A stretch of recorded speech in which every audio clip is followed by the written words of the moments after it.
starting the stream. Alright, cool. Ready. Alright, well, I started streaming, so we should be live. Okay. We'll do our usual tradition of just chilling for a minute. Yeah, well. While people join and let us know. Okay, we're live. Yeah. Hey, guys. Let me just mute the YouTube link. I think we're good. I could hear both of us, but I cannot. Let's see. Why is the sound comes still? Let me just.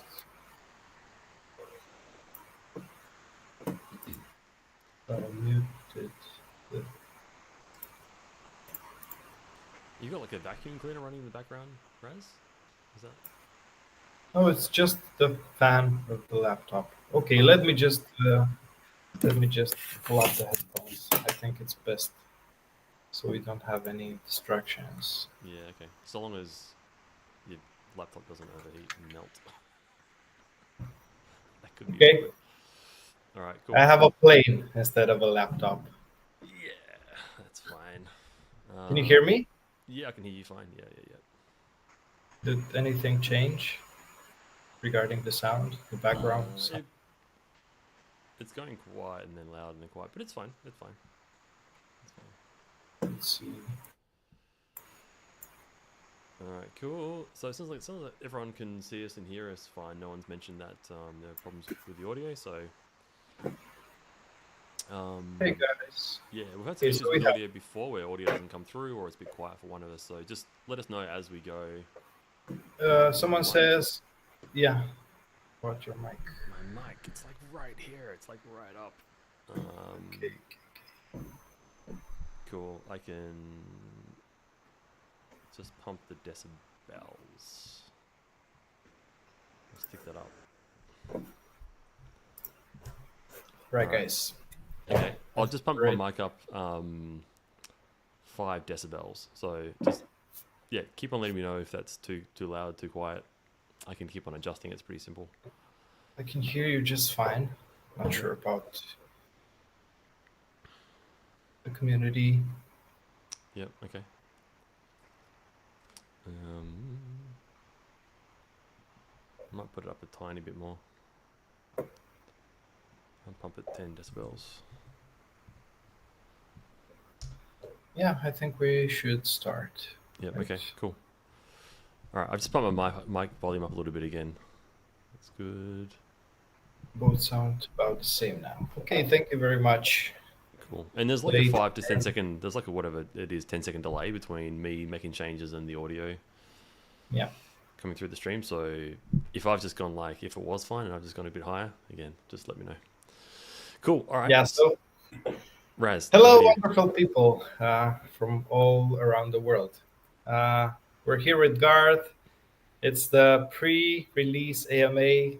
I'm so happy to be here and find out as many exciting news as Garth has to share. So yeah, hey Garth, what's up? How are you doing? Hey Raz, or should I say Epic Space Pigeon? How you doing? I'm good. I mean, I promised you guys that Epic Space Pigeon is going to be in one way or another present in this this AMA.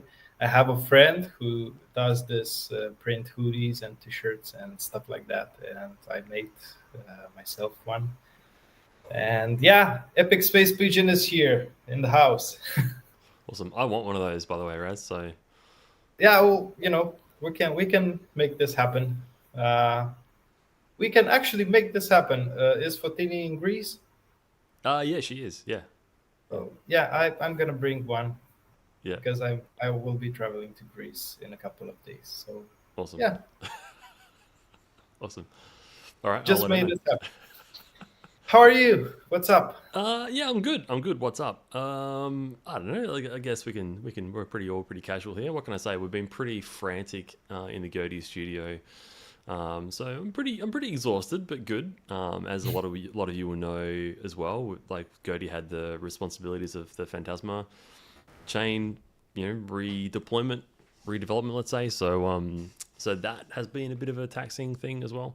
But we've kind of just handed that back to Phantasma proper. So Phantasma's, essentially, can define its own destiny now. So I've been sort of like slowly kind of disconnecting. Like you know, Raz, I'm still in the kind of the groups and still chatting and giving feedback and signing apps and helping to deploy on Google Play and the App Store and stuff. So I'm still doing stuff, but it's less intense. So Are you gonna be able to rest in the next couple of weeks?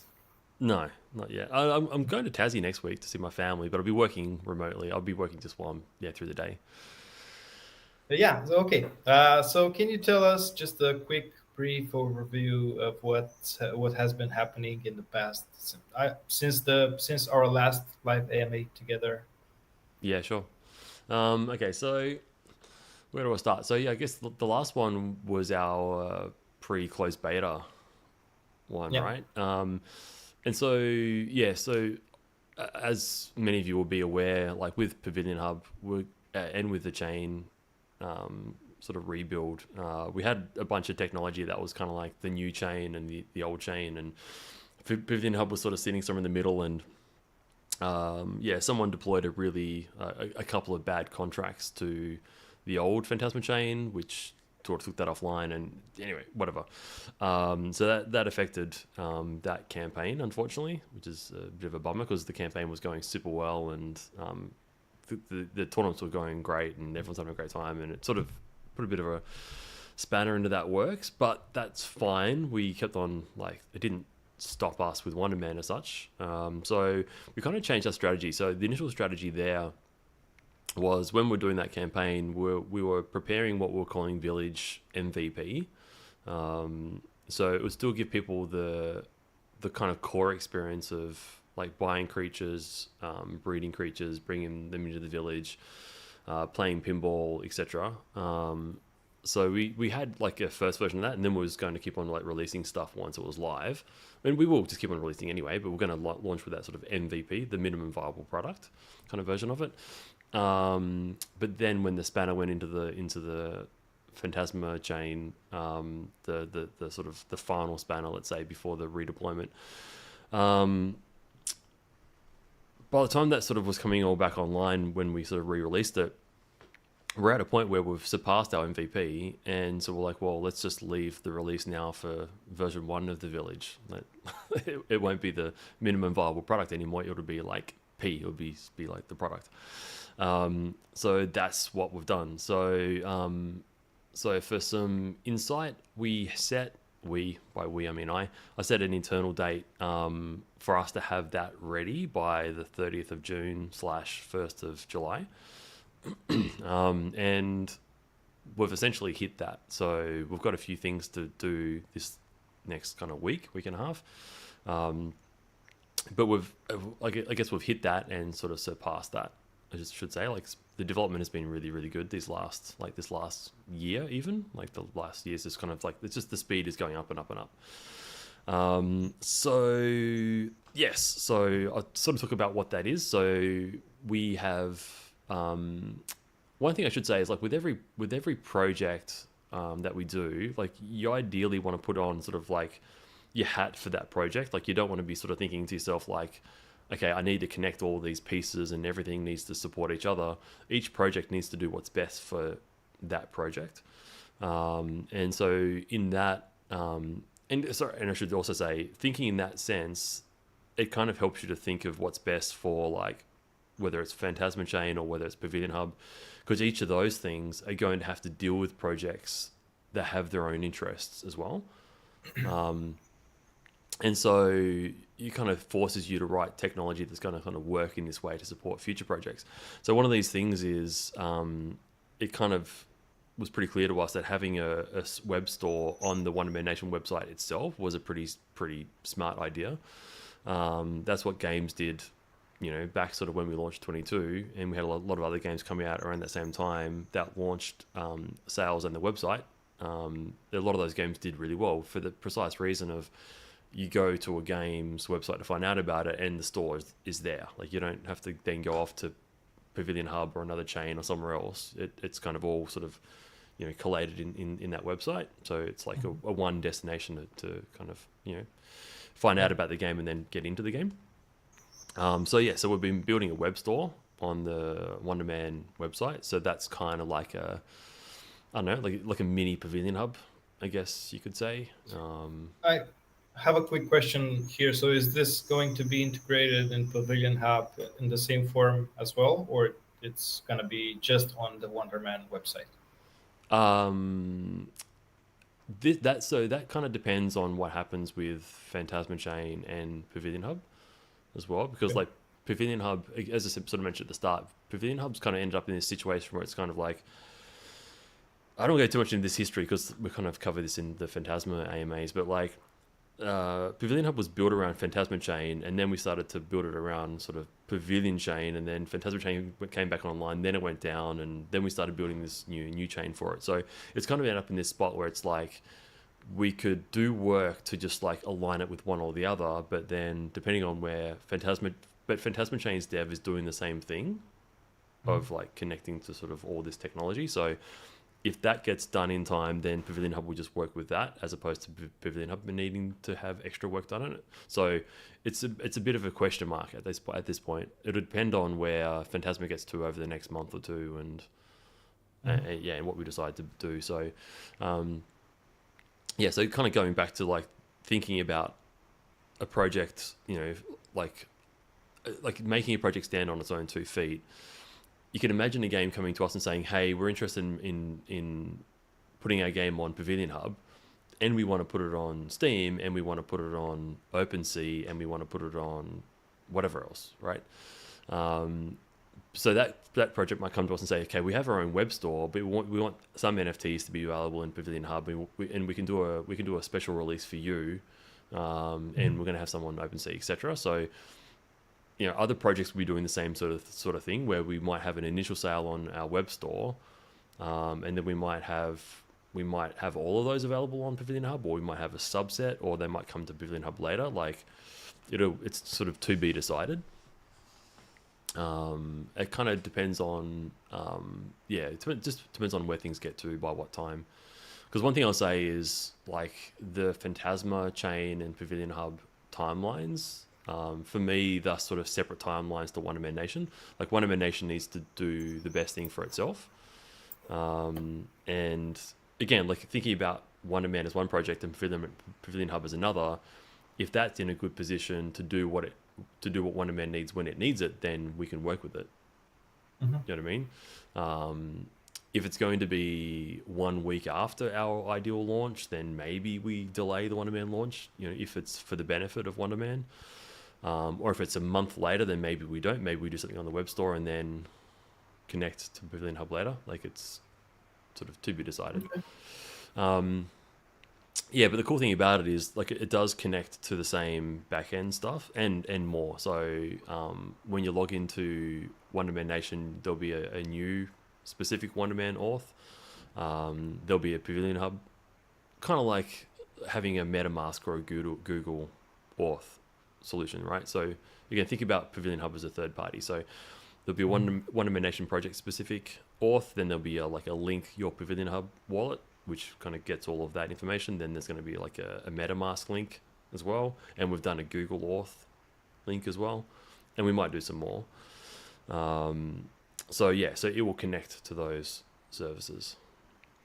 Okay. And are the info gonna be able to, are we going to be able to transfer the info from Google to Pavilion or vice versa if we just decide to, I don't know, move?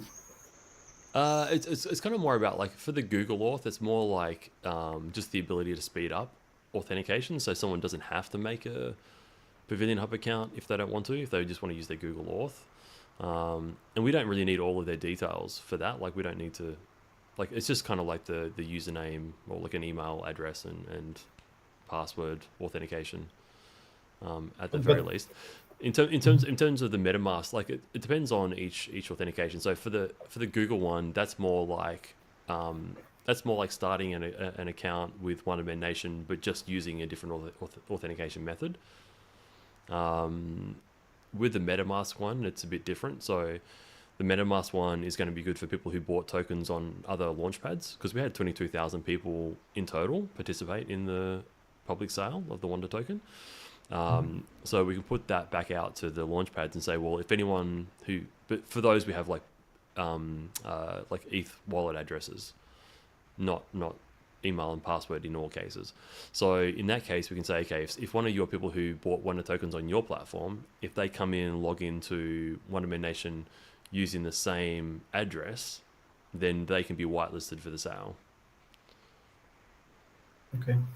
Yeah, so they'll be different. So that'll be different for Google, because there's no way that I know of to connect a MetaMask wallet to Google, right? So it's like a different auth for different users. Yeah, so like a web store. So the web store is going to make it easier for us to sell stuff just right in place on the website. It's just going to make it clearer for everyone. What else? Yeah, and then gameplay wise, so breeding, that hasn't changed at all, I think, since people saw it last. Like, that's been done for quite a while. Pinball hasn't been changed either, because that's been done for quite a while. We might have tweaked a few things a few months back, like during the closed beta, that haven't been released. Like, I don't recall, but like it's basically the same. Yeah, so what has been done is like the bigger updates is the village. So the village is like super cool. Like, it's really like it's a fully fledged village now. With like, we had the prototype version that you played, Raz, that we decided to sort of put aside and sort of rebuild with this, you know, new knowledge of how we wanted the game to work. So the core functionality is basically the same. Like, if you played it now, you would recognize that it feels just the same as what you played previously, but you'll see that it's just there's more stuff. It's faster. It's more stable. It feels the same, but it's more. Sorry, someone was commenting that my volume was low, but then it was fine. I don't know what that was. Internet. There's more props. There's more there's like more back end stuff going on with the creatures, like the baby creatures and their daily stats and what you need to do to raise them. We've done sort of all of that system stuff. So you get a baby. I don't know. Maybe I'll go through the user experience. That's maybe a good way to explain it. So now you'll be able to buy creatures on the store. You'll be able to buy items, food, toys, buildings, whatever you want. You'll then be able to go into the game, and we might put a bit of a delay between the sale and then the game access, just as an FYI. We can come back to that. But yeah, in terms of user experience, you'll be able to buy stuff in the store. You'll be able to take it into the game. You'll be able to breed your creatures. You'll be able to go into your village.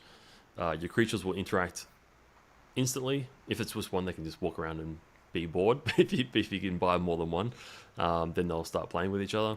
You can put toys and buildings and things in your village. So if you've got one creature, then it will be less bored because now it's got stuff to play with. You can play with your creature as well, so it gets interaction from you. So there's different things you can do to interact with your creature. You can see all of its needs. They're all done. You can see its daily growth chart, so you can sort of see how it's progressing. You can see we've got a few different charts. So we've got like a 14-day chart, a daily chart, so you can see how it's going each day, just for each stat. And then we're doing a new chart this next week as well, which is going to be like a column graph version of the same chart, as opposed to like a line graph version. So we kind of we're at the point now where we're not making new stuff. We're just sort of playing it ourselves and trying to think of those things where players, like those obvious things that players are going to ask us for. Like, we know, like, once we do this, people are going to say, hey, can I have a clearer way to view these stats? Because the creature raising stats is going to be really important. Like, that's going to be the number one thing you're doing. So if they aren't clear or easy to read, and easy to sort of like sort of change what you're doing, like, because if you can't sort of see what's happening and you're doing stuff for a few days and you don't get the optimal breed or optimal raising, but you don't because it's our problem that we haven't made the right sort of level of transparency or awareness, then that's our fault. So we want to try to get that solid before we launch. So that's what we're doing this week, just sort of looking at how we present the information. What else? Yeah. So you be able to like raise your creatures. All the inventory stuff, like all the inventory stuff, has been done for a while as well, but people haven't really seen it. I think it's been in the game, but not visible. So yeah, all the inventory stuff is there, so you can see what you've got. You can check out all your stats and all your creatures in the inventory. Yeah, all the notification system stuff's done, so that's all good. So yeah, basically we're kind of ready to go. So feature wise, as I said, the village is at sort of release ready, or like again, like we're kind of over this sort of end of June, start of July, we're hitting that milestone, so we've nailed it. We're looking like nailing it. After that, we do usually just do a bit of like build for web. It's a web game, so we need to make sure that it's nice and fast and optimized. So we'll have just a bit of a process where we're like making builds, checking out performance, going back, doing some optimizations, doing new builds, checking performance, going back up, make some optimizations. So there will be a bit of a release ready optimization stability pass on that WebGL version, essentially. So insofar, I've given you our internal date. So insofar as a public date, give me another week or two to like make it 100% rock solid. But I think something like doing the Wonderman sale. I think starting the sale like sort of a few weeks or a month before the game release is kind of cool. It kind of gives us all the time to kind of release the sale, get the web store right, sort of work with the community around the sale, just kind of like focus on that. Especially being a small team, like we don't have 100 people, it's kind of nice for us to be able to like just focus our attention on the sale, make sure that that's all solid, and then once everyone's got their stuff and the sale is complete, then we do the game launch. So yeah, with that in mind, I would like to be doing the sale in the first half of July. So I don't know, let's kind of say like the end of the first week of July or something, or in sort of around that sort of time frame. And then the game launch about a month after that. Okay. Yeah. That's good. And one thing I haven't mentioned as well is two other things that have been in progress have been attacks. So attacks, I'm kind of smiling because it's like ended up being like way different and way bigger and way cooler than we initially intended. Kind of like pinball. Like pinball was always meant to be hey, let's do this fun little mini game and just sort of, spend a couple of weeks and just make it a fun little pinball-esque experience, and then we played that version and we're like, oh, look, it's good, but it's not. I don't know. Maybe I'm a stickler because I really, really like pinball. Like if I see a pinball at an arcade, I'm gonna play it. So because I'm really into pinball, it's like, yeah, look, it's good, but like our version of it was good, but it's not like the real pinball. It's not accurate. So we're like, okay, we have to pull it apart and like make it more like a simulation. So we kind of made it a lot better, right? So we went from spending like 2 weeks on it to spending, can't remember what it was, like 2-3 months on it. Can't remember exactly now. And similar thing happened with attack. So initially it was just meant to be like a Gyrus kind of clone, like Gyrus Plus, and then we kind of played that version. We're like, yeah, it's not very good. Like, it has the same good parts as the original Gyrus and the same bad parts as the original Gyrus. So then we decided to make it a bit more like Galaga. So Gyrus meets Galaga. And Galaga's a fantastic arcade game. Like everyone can agree on that. Like its balance of gameplay is near perfect. So we started to make it like Gyrus meets Galaga.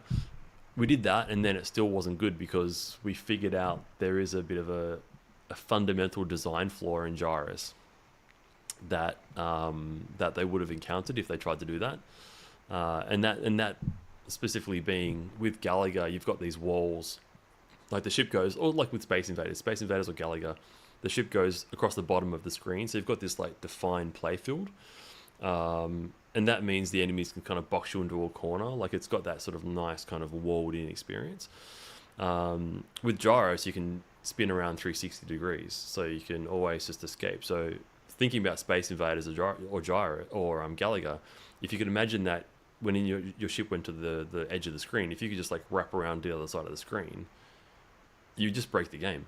because you could instantly, like, the enemies would be boxing you into a corner, and then you would just escape to the other side of the screen. So it would just bust the game completely open. So then we ended up making quite a quite a detailed behavior system for the enemies to be able to compensate for that. So now the enemies in attacks have ended up being like, I don't know, like AI basically. Like there's like a mission, to break it down briefly, there's like a mission commander essentially. So we have like a mission commander that's sending out different orders based on the status of the game, and it's commanding.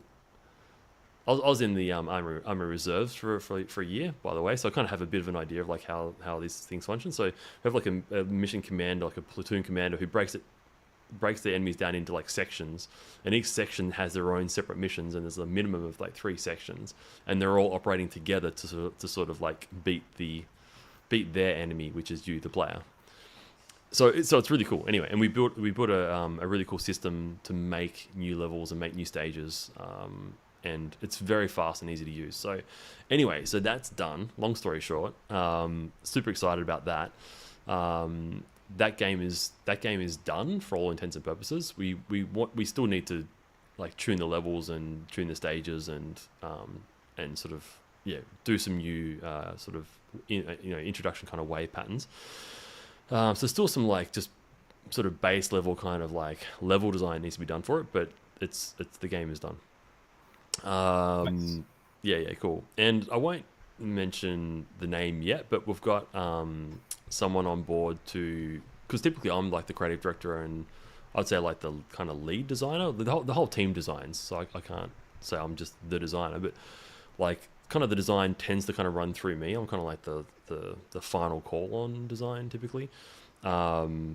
But then we've got, and that's kind of, I'm doing a lot of other stuff, so that's always not the easiest position for me to have. So we've got another designer who's coming on board soon, hopefully in the next week or two, to help us out with stuff. So they will be taking on attacks, and they'll be doing that full time for a while to get that to completion.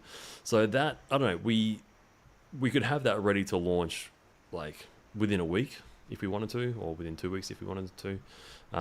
We will hold off on that though, so we'll just kind of like hang that out there. Like we want to launch everything that I've mentioned previously. We want to launch that first, and we kind of want attacks to be in the back pocket, so that we've kind of like get everyone into the village, and they're doing the breeding and playing pinball, and they're doing all of that experience.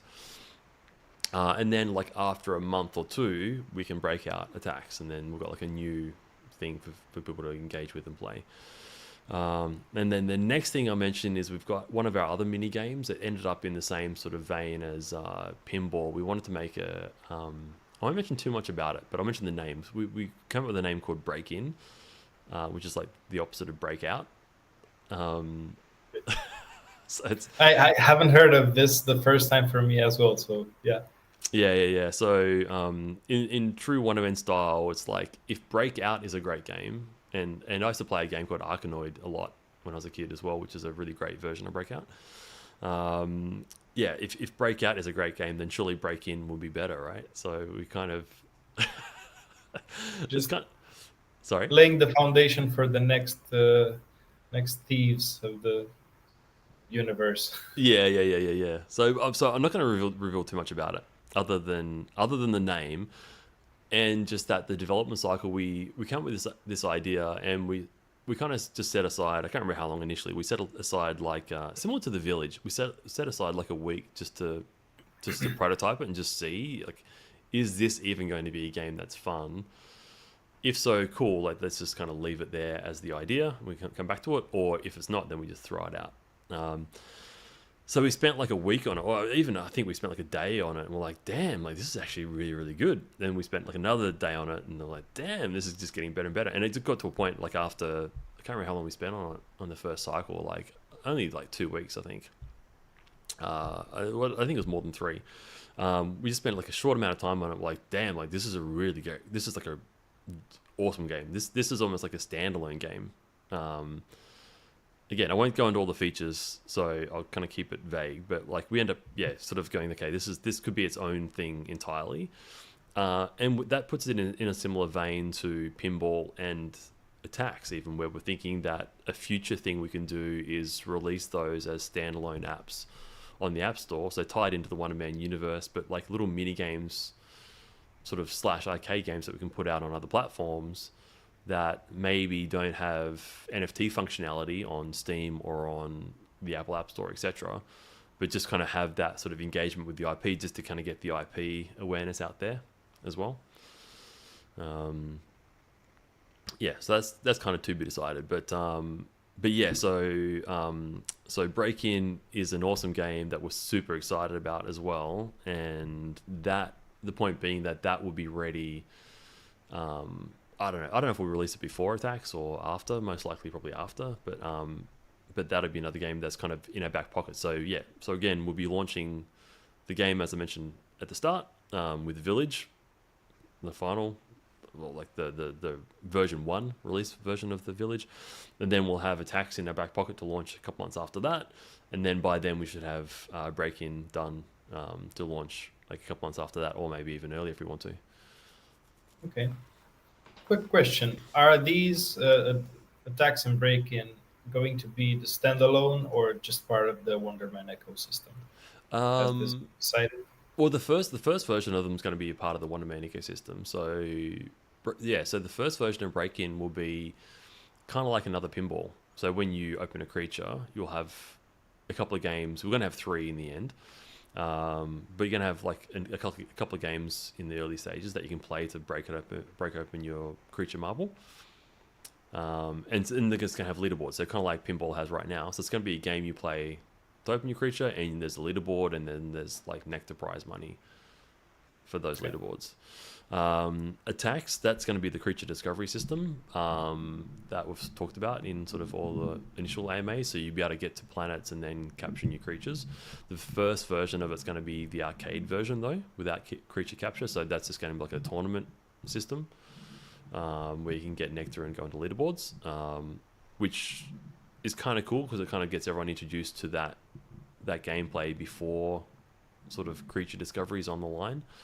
And it means we get to get some good feedback as well. So people can be playing that game, and we can be like getting feedback and tuning the gameplay before we kind of like embed that fully into the ecosystem. Because if that game's unbalanced and suddenly there's like, you know, 1 million creatures in the ecosystem, then we could very quickly break the whole thing. So we want to run that through its paces before we kind of fully connect it. But yes, it'll be initially in the ecosystem as an arcade game, and then in the ecosystem as a creature NFT experience. Okay. Thank you. Okay. That's a lot. That was a quick overview, a brief overview of what has been happening in the past couple of months. Do you have anything else to add? No, now? I think that's it. Yeah. So just for clarification, this was basically one of the questions from the community. What has been happening in the past couple of months with Wonderman? What's the current state? But I also want to confirm, is the Village going to be part of the first release? Is this confirmed? Mm-hmm. Great. Yes. Okay. Yep. I mean, you mentioned that, but I just wanted to double check. Yeah.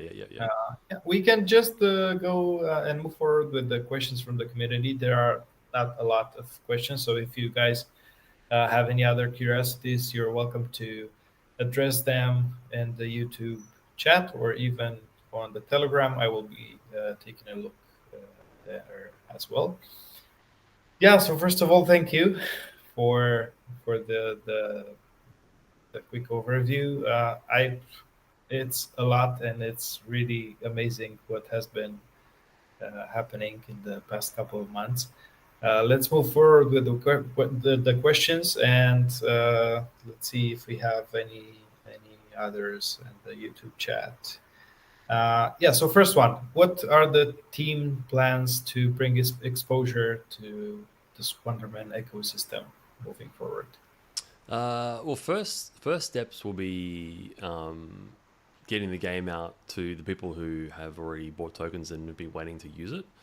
As I mentioned, we had 22,000 people buy tokens in the initial public sale. So that's quite a few people, and we went through PokerStarter and Chain Boost and others. So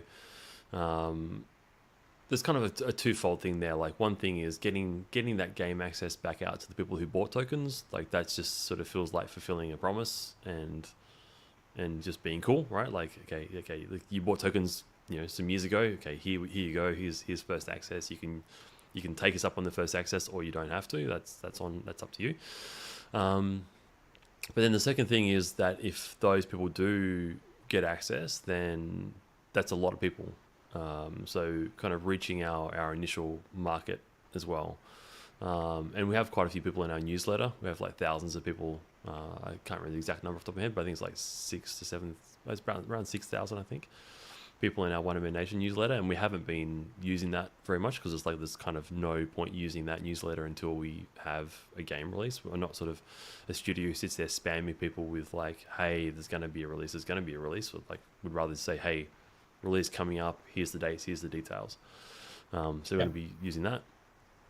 And then also we had the investors for the Wonderman launch as well. So there's a whole lot of people we can reach out there to help us push that, and the KOLs that were involved.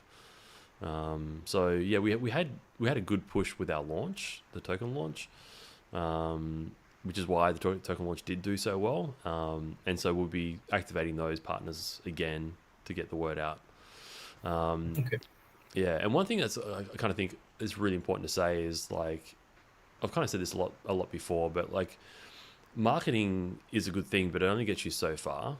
If you're paying to reach 1,000 people, it's kind of like the whole funnel thing, right? If you're paying to get like 1,000 people or 1 million people down your funnel, if only 1 in every 10,000 people stick or kind of come through that funnel, and the rest move out, then all of that marketing is for naught, really. Like, what you want to do is make sure that your funnel is really tight.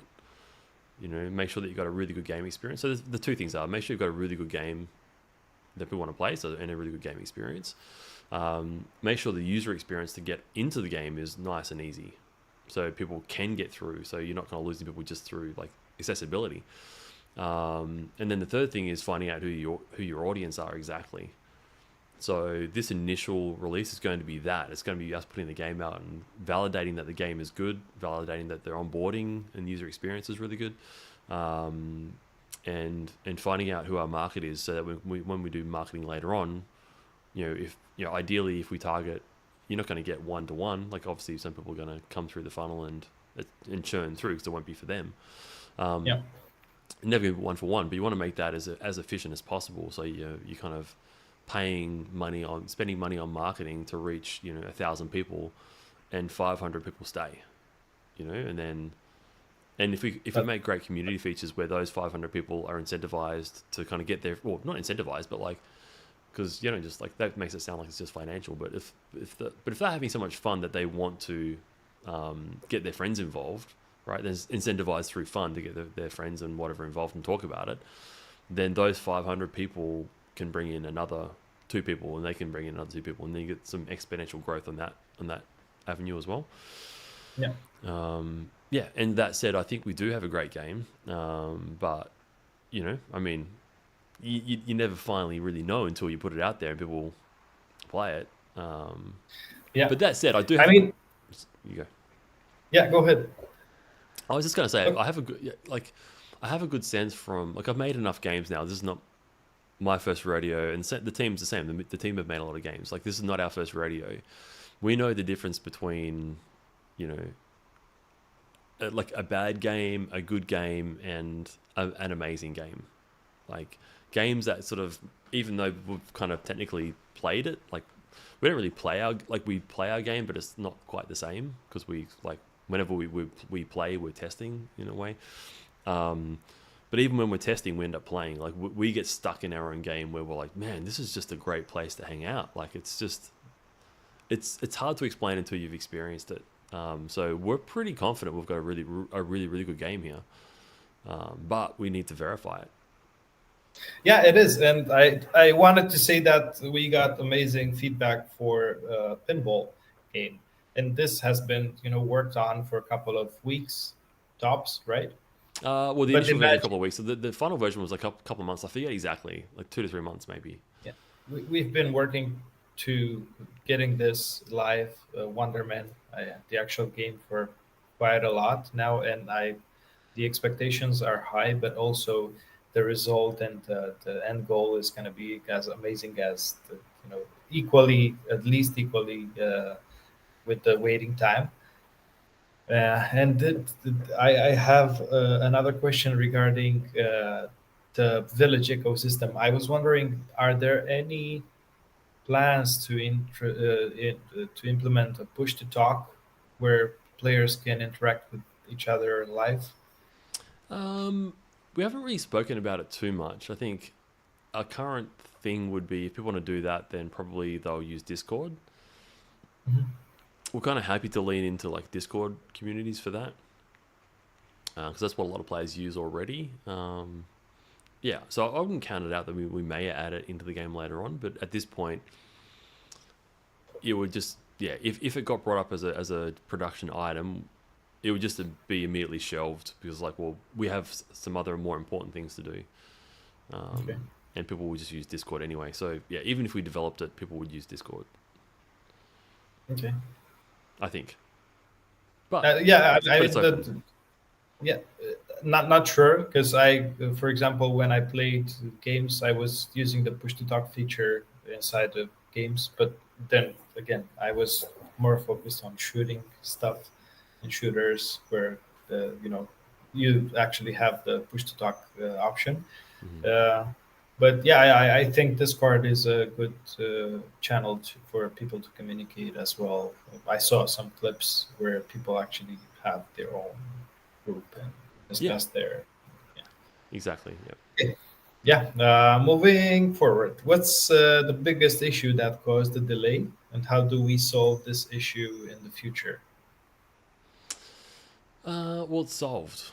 I think. It depends on which delay they're talking about. Like the initial production delays solved, and then the next delay was the Phantasma Chain delay. I, Uh, I think it's regarding the launch, which is related to Phantasma delay. yeah, cool, cool, and that's been solved as well. So what the solution, as I said just before, the solution for Wonderman is to kind of consider it like a third party product again, like separate it from Pavilion and Phantasma. Say, okay, this is its own standalone thing. This has to survive no matter what happens to anything else. Like that's how we're going to be working with external parties for those projects anyway. So the solution there is make our own web shop and then make Pavilion and Phantasma Chain be able to talk to third party web shops so that it already has the features to do that. So solved, and I think I mentioned this previously as well. Is I mean the initial production delay was us using a third party studio combined with ours. Like, and again, a third party studio that I had been creative director and art director for 2 years. So this was not like a completely disparate studio. This was a studio that I knew really well. And the founder of that was the founder of the first ever game company that I worked at. So like it was kind of just like merging two teams. But for whatever reason, it just didn't work out, and that's fine. That can happen, right? Yeah. So we changed that development structure and brought it internal. And then as we were delivering the first version of Battle, we discovered the village through some internal discussions and prototyping, and it was a part of the whole business case for Wonderman as well. Like how can we make this a more sustainable business and not just rely on creatures, kind of in the similar way to CryptoKitties or Axie Infinity, where it just if all your ecosystem is based on just these creatures or these characters, then it's going to max out at some point. You can't keep on growing that forever. So we played with the village. We found that it was awesome, and so then we changed the direction. It became Wonderman Nation became more like an Animal Crossing meets Farmville meets like Stardew Valley or whatever, right? So that caused us to change technology, and that caused us to start again. We had to start again. But anyway, like all of that core architecture now is done, and as I said, like development time is like ramping up. Like it's just things are moving so fast. It's kind of shocking to me at times. Like I make a task. That's I'm like, cool. good. Like I'll hear back in a week. It's like in like an hour. Like done. What's next? It's like, God, slow down. Like I can't keep up with you. Like, I've got to bash out tasks super quick. So Yeah, I mean, it's amazing to hear this. I know there are a lot of community members who are looking forward to just play and have the release, and what else? Who knows what else? And the fact that we're not going to have any delays moving forward, I think it's good. Of course, there are gonna be some couple of days or stuff like this unexpected in case we hit some bugs or stuff like that, mhm. which is totally unexpected, and we cannot consider this when developing something. I mean, bugs can be considered in general, but unless you hit them and try to fix them, you won't be able to quantify this uh, before. Yeah. And I showed off the unit test stuff that we did previously as well. Like the game, when we rebuilt the game, we built it to be like really rock solid. So you can just run a unit test in it to sort of test everything to make sure that what it's sending and what it's reached, what it's kind of like trying to find, like what it's trying to get back, it gets back in the right fashion. And so it's really robust. Like we any unexpected bug is usually pretty minor. So it's been really good. It's been really fun. This last year has been really fun, development wise. Sounds good. Yeah. Let's see. So, are there any plans to get into Steam, Play Store, or a standalone version, downloadable version? Yes, and I would say, yeah. Okay. We have another platform that we're speaking to as well, who would like us to release on their platform. And again, this is kind of pretty common, especially in the Web3 space. Like a lot of games release the game on multiple platforms, so you kind of, which is good for accessibility. You'll see the game mentioned on this platform, that platform, all around the place. And yeah, that's to be decided. We have one of the platforms very keen for us to sort of sign up now and get something announced now, which is cool of them, and that would be very good for them and for us, I think. But I'm also sort of trying to think about the right timing for this sort of stuff. Like, I would ideally like the timing for those announcements to be going out, like at the same time that we have the sale ready, so that people can like find out on platform Y and then come to the web shop and have the ability to buy creatures and get involved, as opposed to get excited and check out. But yes, so the timing of those will be to be decided. But yes, those platforms and more. Okay. And we have a follow-up question on YouTube. Is it going to be playable on mobile, iOS, and Android? Sure. Answer yes, because it's web-based version. So it's going to be you're going to be able to play from whatever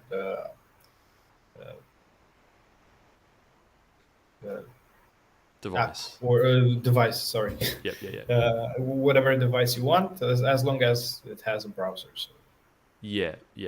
One thing I'll say is when we did the pinball launch, it was technically playable on mobile, but not sort of customized for mobile. So we did the mobile version, if you recall, and it was pretty quick. I think from people requesting better mobile controls to us making better mobile controls, I don't know, it was like a week or two, I feel like.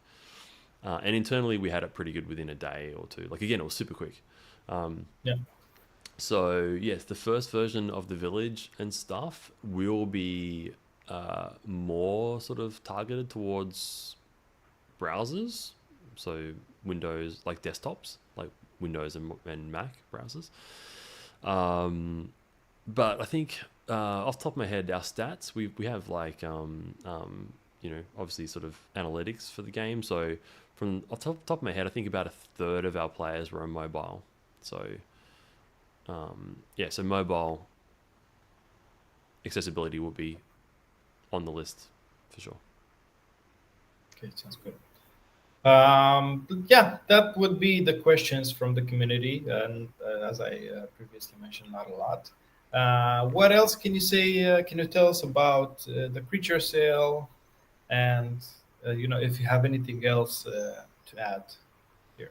Yeah, sure. There's a couple of comments. Maybe we'll talk about some of the couple of comments in YouTube as well. Yeah, Like, of course. so someone just sort of double My confirming. So Safari on iOS, yes, yep. Yep. Safari worked quite well, I think, from memory. The best browsers were Safari and Firefox.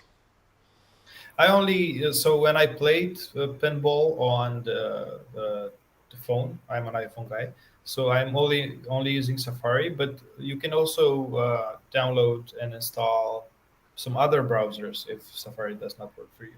But it worked pretty well on Safari. Uh, but I prefer playing on the laptop. So Yep. a bigger screen, better control in general. So yeah. Yeah. I should mention with the arcade games, we're adding gamepad support as well. So we're still supporting keyboards, so direction arrows and stuff like that. But yeah, we've been adding because of like the attacks like the gyros thing, like having and the other games I mentioned, having a gamepad control really made a lot of sense. So we did that recently, like about a month ago, and we're like, man, it just makes it even better again. So yeah. Okay. Yeah, and so it works on Chrome, but I think the thing was between Chrome and Firefox. I think Firefox and Safari supported rotating the device between landscape and portrait really well, whereas Google doesn't. You can go one way, but then you've got to if you go back the other way, you've got to maximize again or something. Just Google Chrome support for WebGL isn't as good as Firefox and Safari. Okay. Well, as of the version a few months ago, it may be better now or in future. Somebody saying play to earn you, saying their 8-year-old girl is going to love playing the game with you. Yeah, that's one thing that's really worth kind of talking about is we haven't targeted kids because like it's kind of, we've got like a Ren and Stimpy, Beavis and Buttheady kind of vibe. Like that was sort of our stuff that we grew up with in the 90s. And so that's kind of the vibe we're going for. But kids are really resonating with this style now. Like that kind of wacky, funny, tongue-in-cheek, a bit off kilter. Like kids seem to be responding really well with that. And whenever we have kids come into the studio and see the game, they kind of get addicted to it. Trust me, this doesn't happen with other games. Like kids will not play, like even if I've made the game and it's my cousins or whatever, if they play a game, they don't like it, they churn out. Like they just like, yeah, okay. Then they walk off. They just get bored. With Wonderman, that doesn't happen. With Wonderman, they come and play, and then after half an hour, we're like, hey, you need to get off. You need to get off the computer because I need to get back to work. And that's what keeps on happening with kids. So it's like kids from like even Aria, my daughter, I think at the time when she first played it, she was like maybe 2.5, and she'd be playing pinball. She could do the controls and the spacebar. She would just sit there whacking it, and she loved it. So she could play it. So I think 3-year-olds, 2.5-year-olds could play the game. And it's fun. Like with the village, like dragging creatures around. There's this really funny stuff. Like you breed creatures, and they go into the village, and they kind of like play fight. They kind of kick each other, and then they have like these emoticons. So they kind of like cry, and then they laugh, and they kick balls around. There's some stuff that I haven't mentioned that they do. There's it's really emergent, organic. And I don't want to say too much because I want to. Oh, I should say here's like one little insert. Is we talked about doing a live gameplay stream, and I mentioned to you before this, Raz, that I'm thinking about not doing a live gameplay stream because I want people to be surprised by what we've made. And so back to what I was saying is, you can put props into the world, and the way creatures interact with those props and each other is really emergent in a way that you wouldn't expect. I would just say it's really fun.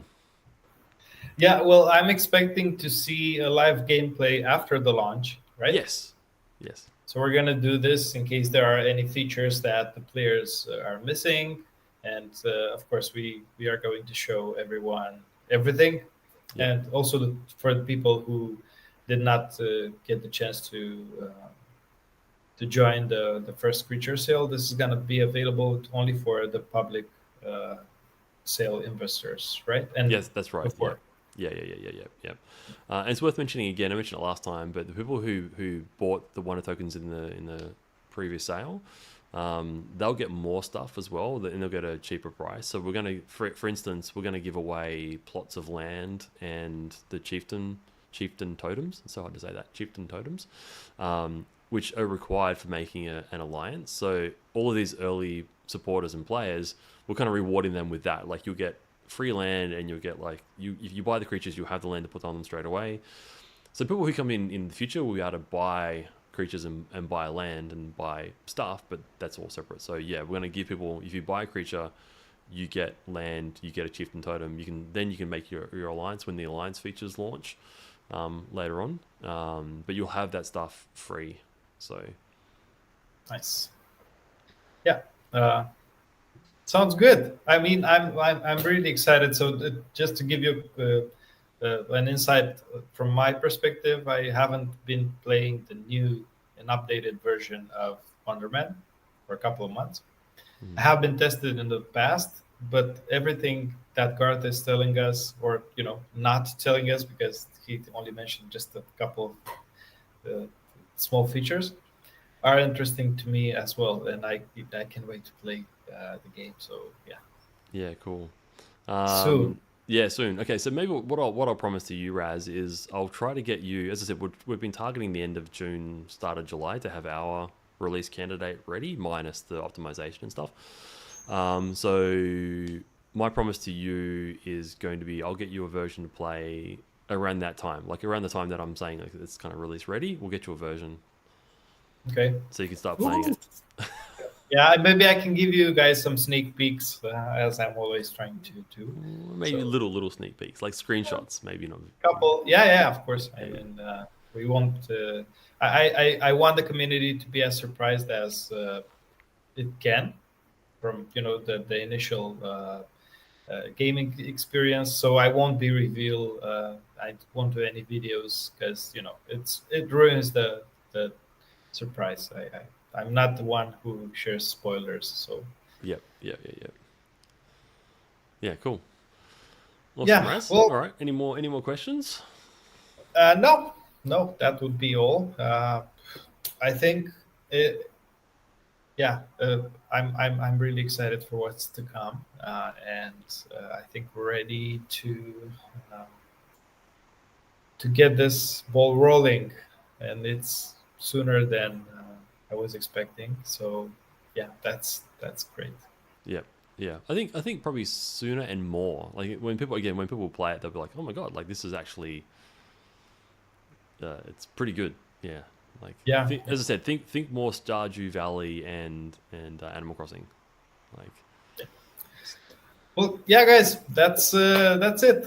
Thank you very much, Garth, for bringing us up to date. you're welcome. Guys, thank you so much for joining, and thank you for the ones who are going to watch on replay. We're going to have this stream available as soon as possible, and yeah, take a look for the upcoming newsletter announcement about the creature sale. Mm-hmm. It's going to be happening in a couple of weeks, and yeah, we'll see you in the game. Awesome. Also, if you have any questions, you can just feel free to reach out to us on Telegram, and I'm reaching out to Garth and trying to get back to you on via message on Telegram. Yeah, Raz and I are communicating daily, so the communication is going really well. It has been, just a busy period and a quiet period in the past couple of months, I think, because we had to work on multiple projects, meaning also Phantasma and Wonderman at the same time, at least for me. Garth, I know that you have also the other games to supervise. But yeah, we're starting to catch up daily right now, and it's going really well. And yeah, I'm excited and thankful for this. Yeah, awesome. Yeah, and thanks also, Raz, for all of your awesome work with the community. I really appreciate it, and I'm sure the community appreciate it too. Thank you, Garth. Thank you guys for joining. And yeah, if there's anything, you can find me on the community Telegram. So catch up with you then. Yep. Awesome. All right. Thanks. Catch you, everyone. Bye, guys. Bye.